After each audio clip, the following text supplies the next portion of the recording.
Cuaca cerah, langit Mojokerto membiru dengan semburat awan putih. Lahan persawahan menghijau membentang di Desa Klinterejo, Kecamatan Soko, Kabupaten Mojokerto. Di antara lahan persawahan dan lapangan sepak bola telah tersingkap struktur bangunan kuno. Pada bagian tengah terdapat struktur yang lebih tinggi sekitar 2 meter. Di atasnya ada yonis tinggi 120 cm, panjang 190 cm, dan lebar 184 cm. Yoni itu terbuat dari batu andesit hitam lengkap dengan ukiran langgam Majapahitan dengan kepala naga di bagian bawah. Sebelahnya terdapat sandaran arcat setinggi 200 cm. Kondisinya telah rusak. Di baliknya terdapat batu lotus yang jadi ciri kesenian zaman Majapahit. Juga ada hiasan seperti payung.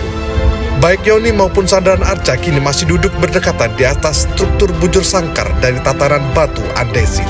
Yoni berbentuk persegi panjang itu memiliki angka tahun di sisinya, bertarik 1372 Masehi atau 1292 Saka. Menurut ahli, temuan tersebut bertepatan dengan masa kematian Raja ketiga Majapahit, yakni Tribuana Tunggadewi. Area tersebut kemudian dipercaya menjadi tempat pendermaan Rani Tribuana, sebutan masa kecil cucu pendiri Kerajaan Majapahit. Warga setempat pun menyebut lokasi itu sebagai situs Tribuana Tunggadewi. Tersingkapnya struktur tersebut tak lepas dari upaya ekskavasi oleh Badan Pelestarian Kebudayaan 11 Jawa Timur yang dinaungi Kemendikbudristek Republik Indonesia. Sebelum ekskavasi diawali observasi pada tahun 2018. Observasi itu bertujuan membuka struktur yang ada kemudian diberi cungkup pelindung. Karena dulunya diduga merupakan tempat pemujaan dengan kondisi bangunan tertentu. Ini juga terkait pemberian rekomendasi atas rencana pembangunan cungkup di sini, yaitu situs Tribuana Tunggadewi atau situs Bre Kahuripan. Seiring observasi dan ekskavasi dilakukan, ternyata terdapat temuan-temuan terkait struktur kuno di area tersebut. Hasilnya terdapat temuan struktur bangunan yang diduga melingkupi area tersebut. Bahkan diduga tersambung dengan area runtuhan bangunan kuno 300 meter sebelah barat, situs Klinterejo yang sering pula disebut situs Tribuana Tunggadewi. Temuan struktur bata dan umpak batu banyak ditemukan di area barat ke timur sepanjang sekitar 300 meter. Ada struktur yang diduga tempat pemukiman, mandapa, hingga pintu gerbang menuju situs. Selain itu, temuan berupa koin kuno, pecahan gerabah terakota, keramik, hingga genting kuno yang banyak tersebar di beberapa titik.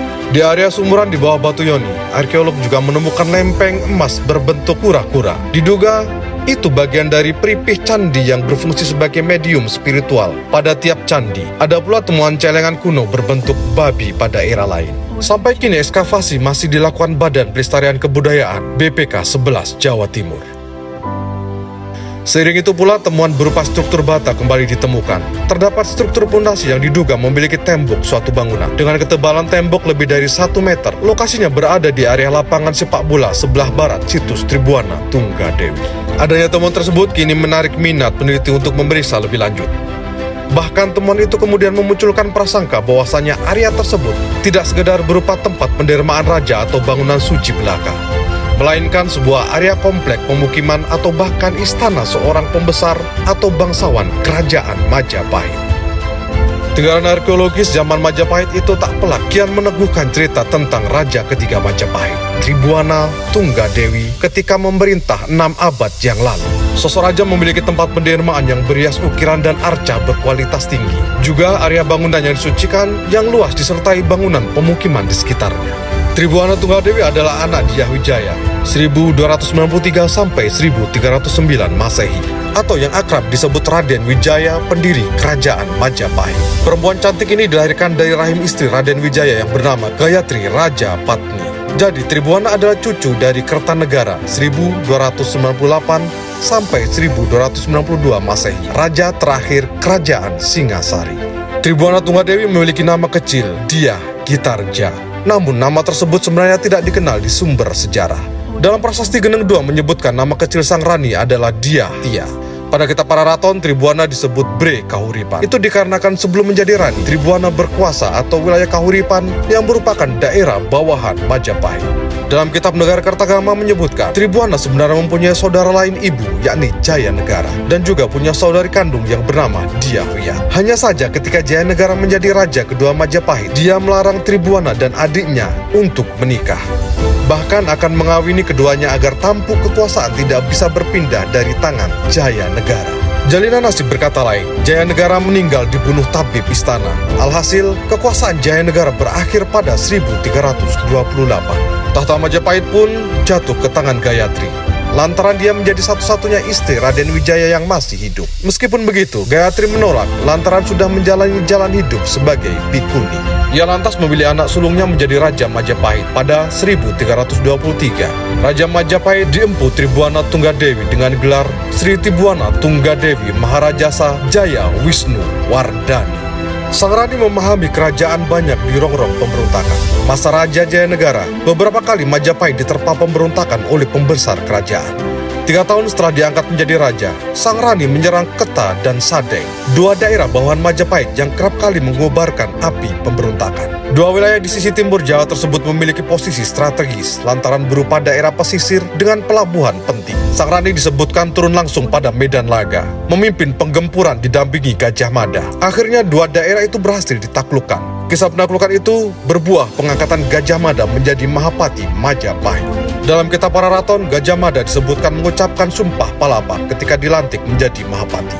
Kiprah Raja Tribuana Tunggadewi amat besar dalam perluasan wilayah Majapahit. Seiring pula dengan sumpah palapa yang diucapkan Gajah Mada, Sang Rani mendorong perluasan wilayah ke Bali, Malaka, Tanjung Pura, Dompu, dan daerah lainnya hingga ke Papua.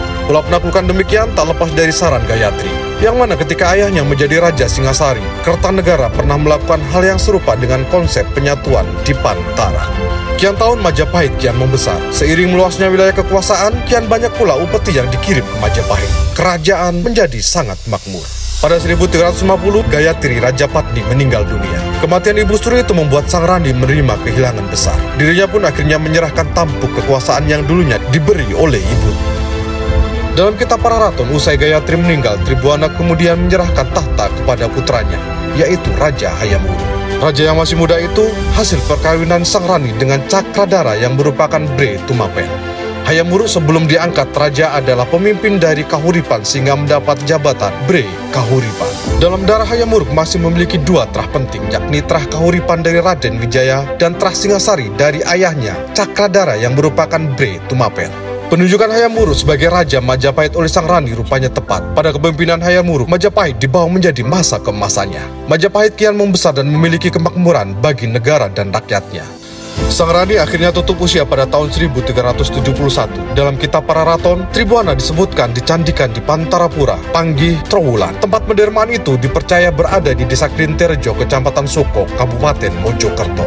Lokasi itu dipercaya yang sekarang ini tengah diekskavasi Badan Pelestarian Kebudayaan 11 Jawa Timur sejak tahun 2018.